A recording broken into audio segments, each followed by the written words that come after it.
Calvary ക്രൂശിൽ തൂങ്ങിയാടുന്ന യേശു കർത്താവ് പറയുന്നത്, എനിക്ക് ദാഹിക്കുന്നു. എന്താ അവിടെ സംഭവിക്കുന്നത്? എന്താണ് കർത്താവ് പറയുന്നത്? എനിക്ക് ദാഹിക്കുന്നു. ആരെ ദാഹിക്കുന്നു? എന്ത് ദാഹിക്കുന്നു? വെള്ളമാണോ? അല്ല. വീഞ്ഞാണോ? അല്ല. എന്താണ് എനിക്ക് ദാഹിക്കുന്നത്? ഓഫ് കോഴ്സ് അതിന്റെ പ്ലെയിൻ തലത്തിൽ നമ്മൾ ആലോചിച്ചാൽ അവൻ വെള്ളം ദാഹിക്കുന്നുണ്ടായിരിക്കാം.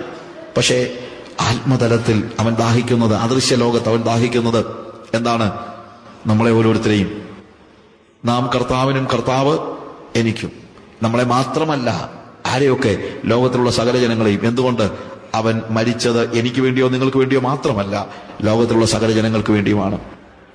അവൻ ഒറീസക്കാർക്ക് വേണ്ടിയും ഹിമാചൽ പ്രദേശുകാരന് വേണ്ടിയും കാശ്മീരിക്ക് വേണ്ടിയും കാബൂളുകാരന് വേണ്ടിയും പാകിസ്ഥാനിക്ക് വേണ്ടിയും സൗദി അറേബ്യക്കാരന് വേണ്ടിയും അറബിക്ക് വേണ്ടിയും ഈജിപ്ഷ്യന് വേണ്ടിയും ടുണീഷ്യക്കാരന് വേണ്ടിയും യഹൂദിന് വേണ്ടിയും അമേരിക്കക്കാരന് വേണ്ടിയും ടാൻസാനിയക്കാരന് വേണ്ടിയും അവൻ ദാഹിക്കുന്നു. കാരണം അവൻ മരിച്ചത് അവർക്കെല്ലാവർക്കും വേണ്ടിയാണ്. അവന്റെ ദാഹം തീർക്കാൻ നമുക്ക് കഴിയുമോ? അതാണ് പ്രധാനപ്പെട്ട ചോദ്യം. അവന്റെ ദാഹം ആ ഒരു കാലഘട്ടത്തിലേക്ക് മാത്രമല്ല, കാൽവറി ക്രൂശിൽ അവൻ കിടക്കുമ്പോൾ മാത്രമല്ല, ഇന്നും യേശുവിന് ദാഹിക്കുന്നു. പക്ഷെ നമ്മളൊരു ദാഹം തീർക്കണം. നമ്മൾ 6-ാമത്തെ തിരുമൊഴിയിലേക്ക് നമ്മളൊന്ന് പ്രവേശിച്ച് നിൽക്കുകയാണ്. അവിടെ തുടങ്ങുന്ന 1-ാമത്തെ കാര്യം എന്താണ്? യോഹന്നാന്റെ സുവിശേഷം 19-ാം അധ്യായത്തിന്റെ 30-ാമത്തെ വാക്യത്തിൽ, യോഹന്നാന്റെ സുവിശേഷം അതിന്റെ 19-ാം അധ്യായത്തിന്റെ 30-ാമത്തെ വാക്യത്തിൽ യേശു പുളിച്ച വീഞ്ഞ് കുടിച്ച ശേഷം നിവൃത്തിയായി എന്ന് പറഞ്ഞു തല ചായ്ച്ച് ആത്മാവിനെ ഏൽപ്പിച്ചു കൊടുത്തു. It is finished. നിവൃത്തിയായി. സകലതും നിവൃത്തിയായി എന്നാണ് അവിടെ കാണുന്നത്. നിവൃത്തിയായി. It is finished. I am finished എന്നല്ല പറയുന്നത്, ഇറ്റ് ഈസ് ഫിനിഷ്ഡ്.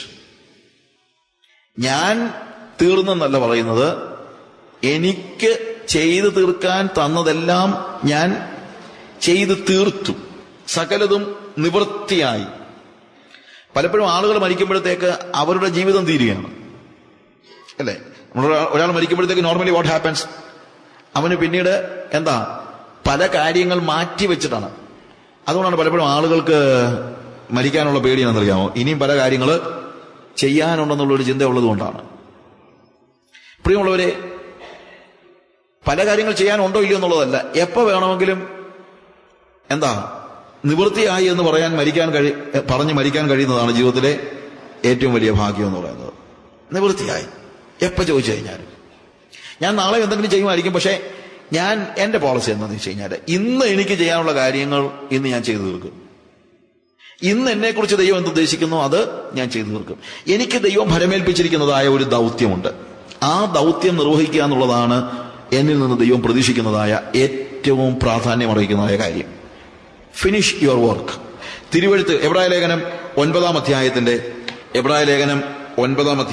24 മുതലുള്ള വാക്യങ്ങൾ വായിക്കുമ്പോൾ, ക്രിസ്തു വാസ്തവമായതിന്റെ പ്രതിബിംബമായി കൈപ്പണിയായ വിശുദ്ധ മന്ദിരത്തിലേക്കല്ല, ഇപ്പോൾ നമുക്ക് വേണ്ടി ദൈവസന്നിധി പ്രത്യക്ഷനാവാൻ സ്വർഗത്തിലേക്ക് അത്രേ പ്രവേശിച്ചത്. മഹാപുരോഹിതൻ ആണ്ടുതോറും അന്യരക്തത്തോടുകൂടെ വിശുദ്ധ മന്ദിരത്തിൽ പ്രവേശിക്കുന്നത് പോലെ തന്നെത്താൻ കൂടെ അർപ്പിപ്പാൻ ആവശ്യമില്ല. അങ്ങനെയായാൽ ലോകസ്ഥാപനം മുതൽ അവൻ പലപ്പോഴും കഷ്ടം അനുഭവിക്കേണ്ടിയിരുന്നു. എന്നാൽ അവൻ ലോകാവസാനത്തിങ്കൽ സ്വന്തം യാഗം കൊണ്ട് പാപപരിഹാരം വരുത്തുവാൻ ഒരിക്കൽ പ്രത്യക്ഷനായി, ഒരിക്കൽ മരിക്കുകയും പിന്നെ ന്യായവിധിയും മനുഷ്യർക്ക് നിയമിച്ചിരിക്കയാൽ ക്രിസ്തുവും അങ്ങനെ തന്നെ അനേകരുടെ പാപങ്ങളെ ചുമപ്പാൻ ഒരിക്കലായിട്ട് അർപ്പിക്കപ്പെട്ടു.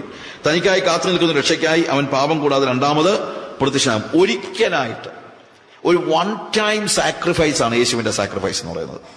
നിവൃത്തിയായെന്ന് യേശു പറയുമ്പോൾ അതിനകത്ത് നമ്മൾ ഓർക്കേണ്ട കാര്യമുണ്ട്. It is a one time sacrifice. പഴയ പ്രവാചകൻ അല്ലെങ്കിൽ പുരോഹിതന്മാരുടെ കാലഘട്ടത്തിൽ ഉണ്ടായിരുന്നതായ ഏറ്റവും പ്രധാനപ്പെട്ട പ്രോബ്ലം എന്ന് വെച്ച് കഴിഞ്ഞാൽ, എല്ലായ്പ്പോഴും അവർ യാഗം അർപ്പിക്കേണ്ടി വന്നിരുന്നു. പാപപരിഹാരത്തിന് വേണ്ടി അവർ എപ്പോഴും യാഗം അർപ്പിക്കേണ്ടി വന്നിരുന്നു. പക്ഷെ യേശുവിന്റെ മരണത്തോടുകൂടെ തിരുവെഴുത്തുകളുടെ നിവൃത്തി സംഭവിക്കുകയാണ്. കംപ്ലീറ്റ് ആയിട്ട്, ടോട്ടലായിട്ട്. അതുകൊണ്ട് അങ്ങനെ അല്ല, മഹാപുരോഹിതൻ ആണ്ടുതോറും അന്യരക്തത്തോടുകൂടെ വിശുദ്ധ മന്ദിരത്തിലേക്ക് പ്രവേശിക്കുന്നത് പോലെ അവൻ തന്നെത്താൻ കൂടെ അർപ്പിപ്പാൻ ആവശ്യമില്ല. മഹാപുരോഹിതന്റെ പ്രത്യേകത എന്ന് വെച്ച് കഴിഞ്ഞാൽ, അവൻ അന്യരക്തത്തോടുകൂടെ, മഹാപുരോഹിതൻ അവന്റെ രക്തത്തോടുകൂടെ അല്ല കയറി ചെല്ലുന്നത്. അതും ആണ്ടിൽ ഒരിക്കൽ അവൻ കൃപാസനത്തിലേക്ക് അടുത്ത് ചെല്ലുമ്പോൾ അവന്റെ രക്തം കൊണ്ടല്ല ചെല്ലുന്നത്, ആട്ടുകൊറ്റന്മാരുടെ രക്തം കൊണ്ടാണ് ചെല്ലുന്നത്. പക്ഷെ യേശു ഒരിക്കലായിട്ട്, അതാണ് കാൽവരി ക്രൂശിൽ നടക്കുന്നത്. അവൻ പിതാവിന്റെ സന്നിധിയിലേക്ക് സ്വന്തം രക്തം കൊണ്ട്, പലപ്പോഴായിട്ടല്ല, ഒറ്റ പ്രാവശ്യമായിട്ട് വിശുദ്ധ മന്ദിരത്തിൽ പ്രവേശിക്കുന്ന പോലെ തന്നെത്താൻ കൂടെ കൂടെ അർപ്പിപ്പാൻ ആവശ്യമില്ല. അങ്ങനെ ഓരോ പ്രാവശ്യം അർപ്പിക്കണമായിരുന്നെങ്കിൽ ലോകസ്ഥാപനം മുതൽ അവന് പലപ്പോഴും കഷ്ടം അനുഭവിക്കേണ്ടിയിരുന്നു, പലപ്പോഴും അവൻ വരേണ്ടിയിരുന്നു. മറ്റു മതങ്ങളുടെ ചിന്തയും യേശുക്രിസ്തുവിന്റെ ജീവിതവും തമ്മിലുള്ള വ്യത്യാസം എന്താണെന്നറിയാമോ? മറ്റു മതങ്ങളിൽ അവതാരങ്ങൾ പലപ്പോൾ സംഭവിക്കണം. ഞാനത് വിശ്വസിക്കുന്ന കാര്യമല്ല ഞാൻ പറയുന്നത്. ബട്ട് സ്റ്റിൽ അവരുടെ അണ്ടർസ്റ്റാൻഡിങ് ഇതാണ്. മനുഷ്യന്റെ പാപം വർദ്ധിക്കുന്ന അനുസരിച്ച് ഓരോ പ്രാവശ്യവും എന്ത് ചെയ്തുകൊണ്ടിരിക്കണം? പുതിയ പുതിയ അവതാരങ്ങൾ ഉണ്ടാകണം, ഇല്ലേ? പക്ഷേ എബ്രായ ലേഖനകാരൻ പറയുന്നു, അങ്ങനെ ആയിരുന്നെങ്കിൽ ലോകസ്ഥാപനം മുതൽ അവൻ പലപ്പോഴും കഷ്ടം അനുഭവിക്കേണ്ടിയിരുന്നു. അതൊരു വേർലി ആയിട്ട് ചിന്തിക്കുകയാണെങ്കിൽ. പക്ഷേ യേശു കർത്താവിന്റെ കാര്യത്തിൽ അവൻ പലപ്പോഴായിട്ട് കഷ്ടം അനുഭവിക്കുകയും പലപ്പോഴായിട്ട് മരിക്കുകയും പല പ്രാവശ്യം വരികയും അല്ല. പല അവതാരങ്ങളുടെ പ്രശ്നമില്ല. It is a one time sacrifice. യേശു ക്രിസ്തുവിന്റെ ക്രൂശീകരണത്തെ കുറിച്ച് നമ്മൾ മനസ്സിലാക്കേണ്ട ഏറ്റവും വലിയ യാഥാർത്ഥ്യം അതാണ്, വൺ ടൈം സാക്രിഫൈസ്. അതുകൊണ്ട് തന്നെയാണ് നമ്മൾ കൂടുതൽ അലേർട്ട് ആയിരിക്കേണ്ടത്. കാര്യം നമ്മൾ ഇനിയും, അതുകൊണ്ട് എബ്രായ ലേഖനകാരൻ പറയുന്നത്, ഇനിയും നമ്മൾ അവന്റെ വിശുദ്ധ രക്തത്തെ നിഷേധിച്ച് അതിനെ മലിനമെന്നിടുകയാണെങ്കിൽ പാപങ്ങളുടെ പരിഹാരത്തിനായി വേറൊരു യാഗം അവശേഷിച്ചിട്ടില്ല. അപ്പോൾ ഇതൊരു വൺ ടൈം സാക്രിഫൈസ് ആണെന്നുള്ളത് നമുക്ക് വലിയൊരു ആശ്വാസമാണ്. എന്നാൽ വൺ ടൈം സാക്രിഫൈസ് ആണെന്ന് ഉള്ളത് ഒരു വലിയ മുന്നറിയിപ്പും കൂടെയാണ്. It is a one time sacrifice. ഒരിക്കലായിട്ട് നടക്കുന്ന യാഗമാണ്. അത് ഭയങ്കര സന്തോഷമാണ് നമുക്ക്. നമ്മളെ അത് എന്ത് ചെയ്യുന്നു? ഈ ഒറ്റ സാക്രിഫൈസ് കൊണ്ട് തന്നെ നൂറ്റാണ്ടുകളായി എല്ലാ ആണ്ടിലും മഹാപുരോഹിതൻ ആട്ടുകൊറ്റന്മാരുടെ രക്തവുമായിട്ട്, പശുക്കളുടെ രക്തവുമായിട്ട് ഒക്കെ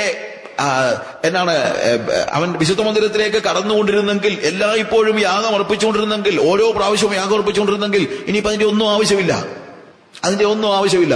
ബിക്കോസ് ഒരു വൺ ടൈം സാക്രിഫൈസ്. അന്യരക്തം കൊണ്ടാണ് മഹാപുരോഹിതൻ പോയിക്കൊണ്ടിരുന്നത്. എന്നാൽ യേശു കർത്താവ് സ്വന്തം രക്തം കൊണ്ട് ചെന്നതുകൊണ്ട് ഇനി ഒരു യാഗം ആവശ്യമില്ല. എന്നുള്ളത് ആശ്വാസമാണ്. പക്ഷേ ഇനിയൊരു യാഗം ഇല്ല എന്നുള്ളത് ഒരു മുന്നറിയിപ്പും കൂടെയാണ്. ഇനിയൊരു യാഗം ആവശ്യമില്ല എന്ന് പറയുന്നത് നമുക്ക് എന്താണ്? ഒരു ആശ്വാസമാണ്. പക്ഷെ ഇനിയൊരു യാഗം ഇല്ല എന്ന് പറയുന്നത് എന്താണ്? ഒരു വലിയ മുന്നറിയിപ്പാണ്. അത് നമ്മൾ മറന്നു പോകരുത്. നമ്മൾ ആ യേശുവിന്റെ വിശുദ്ധ രക്തത്തെ മലിനമെന്നെണ്ണുന്നുവെങ്കിൽ നമ്മുടെ പാപങ്ങളുടെ പരിഹാരത്തിനായി മറ്റൊരു യാഗം അവശേഷിച്ചിട്ടില്ല. യേശുവിന്റെ മരണത്തോടെയാണ് എല്ലാം നിവൃത്തിയാകുന്നത്. കാൽവറി ക്രൂശിൽ യേശു കാൽവറി ക്രൂശിന് മുമ്പ് തന്നെ അവൻ കഷ്ടം. യേശു ക്രിസ്തുവിന്റെ ജീവിതത്തിൽ നിവൃത്തിയായെന്ന് പറയുന്നത് ഏത് സമയത്താണ്? When he was dying. അതിനു മുമ്പല്ല. യേശുവിനെ പടയാളികൾ ഗത്സമന തോട്ടത്തിൽ നിന്ന് അവൻ പുറത്തു വന്നു. അവൻ പുറത്തു വന്ന സമയത്ത് പടയാളികൾ അവൻ വന്നിട്ട് എന്ത് ചെയ്തു? അവനെ പിടിച്ചുകെട്ടി അവനെ വിസ്താര സ്ഥലത്തെ കൊണ്ടുപോയി. വിസ്താര സ്ഥലത്ത് വെച്ച് അവൻ പറയുന്നുണ്ടോ എല്ലാം നിവൃത്തിയായെന്ന്? ഇല്ല. യേശുവിനെ വിസ്തരിച്ചതല്ല തിരുവെഴുത്തുകളിലെ നിവൃത്തിയുടെ, അല്ലെങ്കിൽ ദ ഫൈനൽ പെർഫെക്റ്റ്, ആത്യന്തികമായി പൂർണ്ണമായ നിവൃത്തി എന്ന് പറയുന്നത് എന്തല്ല, എപ്പോഴല്ല? അവന്റെ വിധിയുടെ അല്ലെങ്കിൽ വിചാരണയുടെ സമയത്തല്ല. അതിനുശേഷം യേശു കർത്താവിനെ ചാട്ടവാറുകൊണ്ട് അടിച്ചു. ഒന്നുകൂടെ 40 അടി ചാട്ടവാറുകൊണ്ട് അടിച്ചു. അവന്റെ ശരീരം മുഴവുചാലുകൾ പോലെ കീറി. നമുക്കറിയാം. ആ അടിയെല്ലാം കൊണ്ടു കഴിഞ്ഞപ്പോൾ കർത്താവ് പറഞ്ഞു സകലതും നിവൃത്തിയായി എന്ന്? ഇല്ല. കാരണം അവിടെയും മനുഷ്യവർഗത്തിന്റെ പാപപരിഹാരത്തിന് വേണ്ടി ആവശ്യമായിരിക്കുന്ന കാര്യങ്ങൾ പൂർത്തീകരിക്കപ്പെട്ടില്ല. അവൻ കാൽവറി ക്രൂശിൽ ആണിയടിക്കപ്പെട്ട സമയത്തും എല്ലാം പൂർത്തീകരിക്കപ്പെട്ടിട്ടില്ല. എന്നാൽ അവന്റെ ആത്മാവിനെ ദൈവസന്നിധിയിൽ ഭരമേൽപ്പിക്കുന്നതിന് മുമ്പ്, അതിന് തൊട്ടു മുമ്പ് അവൻ പറയാണെന്ത്? ഇതാ സകലതും നിവൃത്തിയായി. എന്നാണ് അതിന്റെ അർത്ഥം. യേശുക്രിസ്തുവിന്റെ ക്രൂശ് മരണമാണ് അവന്റെ കഷ്ടപ്പാടുകൾ അപ്രധാനമാണെന്നല്ല ഞാൻ പറഞ്ഞത്. പക്ഷേ അവന്റെ കഷ്ടപ്പാടുകൾക്കൊടുവിൽ അവന്റെ പ്രാണൻ നമുക്ക് പകരമായി വെച്ചുകൊടുത്ത് മരണമേറ്റെടുക്കുമ്പോഴാണ് നിവൃത്തിയായി എന്ന വാക്കിന്റെ പ്രസക്തി പൂർണ്ണമാകുന്നത്. That is complete. അത് പൂർണ്ണമായി തീർന്നു. യേശുവിന്റെ മരണത്തോടെയാണ് എല്ലാം നിവൃത്തിയാകുന്നത്. ശരിക്കും പറഞ്ഞു കഴിഞ്ഞാൽ ഈ നിവൃത്തിയായി എന്നുള്ള ആ ഒരു ആശയം വേദപുസ്തകത്തിൽ 3 സ്ഥലങ്ങളിലെങ്കിലും കാണുന്നുണ്ട്. ഒന്നാമത് നമ്മളിത് കാണുന്നത് സൃഷ്ടിയുടെ വിവരണത്തിലാണ്. ഉൽപ്പത്തി പുസ്തകം 2-ാം അധ്യായത്തിന്റെ 1-2 വാക്യങ്ങൾ വായിക്കുമ്പോൾ നമ്മൾ സൃഷ്ടി കഴിഞ്ഞ സമയത്ത് ഇവിടെ ഇങ്ങനെ ആകാശവും ഭൂമിയും അവയിലുള്ള ചരാചരങ്ങളൊക്കെയും തികഞ്ഞു, താൻ ചെയ്ത പ്രവൃത്തിയൊക്കെയും തീർത്ത ശേഷം താൻ ചെയ്ത സകല പ്രവൃത്തിയിൽ നിന്നും 7-ാം ദിവസം ദൈവം നിവൃത്തനായി. That means it was the work of creation, it was finished. സൃഷ്ടിയിലെ പ്രവൃത്തി എന്തായി? നിവൃത്തിയായി എന്നാണ് എഴുതിയിരിക്കുന്നത്. നിവൃത്തിയായി. രണ്ടാമത് യേശു കർത്താവ് പറയുന്നതാണ് നിവൃത്തിയായി. എന്താണ്? സൃഷ്ടിയിൽ പാപം പ്രവേശിച്ചു കഴിഞ്ഞിട്ട് പാപത്തിന്റെ വീണ്ടെടുപ്പ് എന്തായിത്തീരുകയാണ്? യേശുവിന്റെ മരണത്തിലൂടെ നിവൃത്തിയാവുകയാണ്. ഉൽപ്പത്തി പുസ്തകം 2-ാം അധ്യായത്തിൽ സൃഷ്ടിയുടെ നിവൃത്തിയാണ് കാണുന്നതെങ്കിൽ കാൽവറി ക്രൂശിൽ നമ്മൾ കാണുന്നത് വീണ്ടെടുപ്പിന്റെ നിവൃത്തിയാണ്. ഞാൻ പറഞ്ഞു മനസ്സിലായല്ലോ? സൃഷ്ടിയിൽ നമ്മൾ കാണുന്നത് എന്താണ്? ഉൽപ്പത്തി പുസ്തകത്തിൽ നമ്മൾ കാണുന്നു സൃഷ്ടിയുടെ നിവൃത്തിയാണ്, പൂർത്തീകരണമാണ്. 6 ദിവസം കൊണ്ട് ദൈവം എല്ലാം പൂർത്തീകരിച്ചു. 7-ാം ദിവസം ദൈവം സ്വസ്ഥനായിരുന്നു. എന്നാൽ കാൽവറി ക്രൂശിൽ നമ്മൾ കാണുന്നത് വീണ്ടെടുപ്പിന്റെ നിവൃത്തിയാണ്. പിന്നീട് നമ്മൾ വെളിപ്പാട് പുസ്തകം 21-ാം അധ്യായത്തിൽ ഇതാ ഞാൻ പുതിയ ആകാശവും പുതിയ ഭൂമിയും, യോഹന്നാൻ അവന്റെ ദർശനത്തിന്റെ വെളിപ്പാടിന്റെ ഏറ്റവും ഒടുവിലായിട്ട് അവൻ കാണുന്ന കാഴ്ച എന്നാണ് പുതിയ ആകാശവും പുതിയ ഭൂമിയും കണ്ടു. ബാക്കിയുള്ളതെല്ലാം ഇല്ലാതെയായെന്നാ പറയുന്നത്. ഞാൻ പുതിയ ആകാശവും പുതിയ ഭൂമിയും കണ്ടു. 1-ാമത്തെ ആകാശവും 1-ാമത്തെ ഭൂമിയും ഒഴിഞ്ഞുപോയി, സമുദ്രവും ഇനി ഇല്ല. ഒരു പുതിയ ആകാശവും പുതിയ ഭൂമിയും, അതാണ് അടുത്ത നിവൃത്തി, വരാൻ പോകുന്ന നിവൃത്തി എന്ന് പറയുന്നത്. സൃഷ്ടിയുടെ നിവൃത്തിക്ക് ശേഷം ദൈവം വിശ്രമിച്ചു, അല്ലെങ്കിൽ അവൻ സ്വസ്ഥനായി. സ്വസ്ഥനായി എന്ന് പറഞ്ഞു കഴിഞ്ഞാൽ കിടന്നുറങ്ങിയെന്നല്ല അർത്ഥം. അതൊരു ഭയങ്കര സെലിബ്രേഷനെ കുറിച്ചാണ് പറയുന്നത്.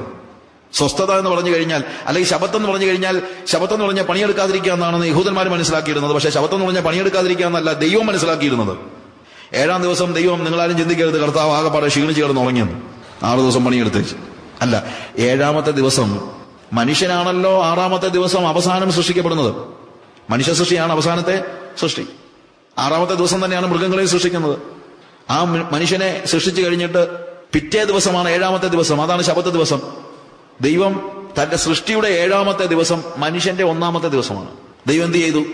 നിങ്ങൾ ചിന്തിക്കുന്നുണ്ടോ? അന്ന് മനുഷ്യനെന്തോ ചെയ്യായിരുന്നു? It is quiet natural. ദൈവം തന്റെ സൃഷ്ടിയിൽ മകുടമായ തന്റെ മകനാക്കി ദൈവം നിയമിച്ച ആദാമിന്റെ കൈക്ക് പിടിച്ചുകൊണ്ട് സൃഷ്ടിയെല്ലാം കൊണ്ട് കാണിച്ചു. ഒരു വലിയ സെലിബ്രേഷനാണ്, ഒരു ആഘോഷം. പിതാവായ ദൈവവും മകനായ ആദമും ഒരുമിച്ച് ഒരാഘോഷം. അതാണ് വാസ്തവത്തിൽ ശബത്ത് എന്ന് പറയുന്നത്. ശബത്ത് എന്ന് പറയുന്ന ഒരു ആഘോഷമാണ്, ഒരു ഉത്സവമാണ്. പുസ്തകം 23-ാം അധ്യായത്തിൽ ശബത്തിനെ കുറിച്ച് പറയുന്നത് യഹോവയുടെ ഉത്സവങ്ങളുടെ കൂട്ടത്തിലാണ്. It is A celebration. പക്ഷെ ഈ സെലിബ്രേഷൻ പിന്നീട് പൂർണ്ണമായ തോതിൽ യേശുക്രിസ്തുവിന്റെ മരണം വരെയും നടന്നില്ല. ഈ സെലിബ്രേഷൻ പാപത്തോടുകൂടെ എന്താണ്? നഷ്ടമായി. ശബത്ത് അനുഭവം പിന്നെ ബാക്കിയുള്ളതൊക്കെ ഒരു നിഴല് മാത്രമായിരുന്നു. ഒരു നിഴൽ, സകലതും വരുവാനുള്ളതിന്റെ നിഴലായിരുന്നു. വീണ്ടും അതിന്റെ പൊരുളായി വരുന്നത് വീണ്ടെടുപ്പ് എന്ന ആ പ്രക്രിയയിലൂടെയാണ് വീണ്ടും ഈ ശബത്ത് അനുഭവം നമുക്ക് വേണ്ടി ദൈവം ഒരുക്കിയിരിക്കുന്നത്. അത് നടന്നത് എപ്പോഴാണെന്നറിയാമോ? When Jesus died on a cross. യേശു കർത്താവ് ക്രൂശിൽ മരിച്ചപ്പോൾ. അതുകൊണ്ടാ നിവൃത്തിയായി എന്ന് പറയുന്നത് സൃഷ്ടിയുടെ സമയത്തും നിവൃത്തിയായി എന്ന് പറയുന്നത് വീണ്ടെടുപ്പിന്റെ നേരത്തുമാണ്. എന്നാൽ ഈ ശബത്തനുഭവത്തിന്റെ പൂർത്തീകരണം ഉണ്ടാകുന്നത് എപ്പോഴാണെന്ന് ചോദിച്ചാൽ നമുക്ക് വേണ്ടി ഒരുങ്ങിയിരിക്കുന്ന പുതിയ ആകാശവും പുതിയ ഭൂമിയും ആ ലോകത്തിലാണ്. അതുകൊണ്ടാണ് ഞാൻ പറഞ്ഞത് ഇറ്റ് ഇസ് ഫിനിഷ്ഡ് എന്ന് കർത്താവ് പറയുമ്പോൾ ആദ്യം അവൻ സൃഷ്ടി പൂർത്തിയാക്കി, രണ്ടാമത് അവൻ വീണ്ടെടുപ്പ് പൂർത്തിയാക്കി, മൂന്നാമത് ദൈവത്തോടു കൂടെ സഹവസിക്കുന്ന ശബത്തനുഭവത്തിന്റെ പൂർത്തീകരണം. ഇതെല്ലാം നമുക്ക് വേണ്ടി ദൈവം ഒരുക്കിയിരിക്കുന്നതാണ്. God has created us, He has redeemed us, and we are yet to be transformed into His own image. അവസാനം നമുക്ക് വേണ്ടി ഒരുക്കിയിരിക്കുന്ന ആ പുതിയ ആകാശത്തിലെ പുതിയ ഭൂമിയിലും നമ്മുടെ ജീവിതത്തിന്റെ ആ ദൈവികതയിൽ നമ്മൾ പൂർത്തീകരണത്തിലേക്ക്, തേജസ്സിന്റെ പൂർത്തീകരണത്തിലേക്ക് നമ്മൾ പ്രവേശിക്കുന്ന ഒരനുഭവം. നിവൃത്തിയായി. 5-ാമത്തെ ഭാഗത്ത് നമ്മളോട് യേശു നമുക്ക് വേണ്ടി ദാഹിക്കുന്നു. നമുക്ക് വേണ്ടി മാത്രമല്ല, ആർക്ക് വേണ്ടി ദാഹിക്കുന്നു? ലോകത്തിലുള്ള സകല മനുഷ്യർക്ക് വേണ്ടി. കാര്യം അവർക്ക് എല്ലാവർക്കും വേണ്ടിയാണ് യേശു മരിച്ചത്. ഹല്ലേലൂയ.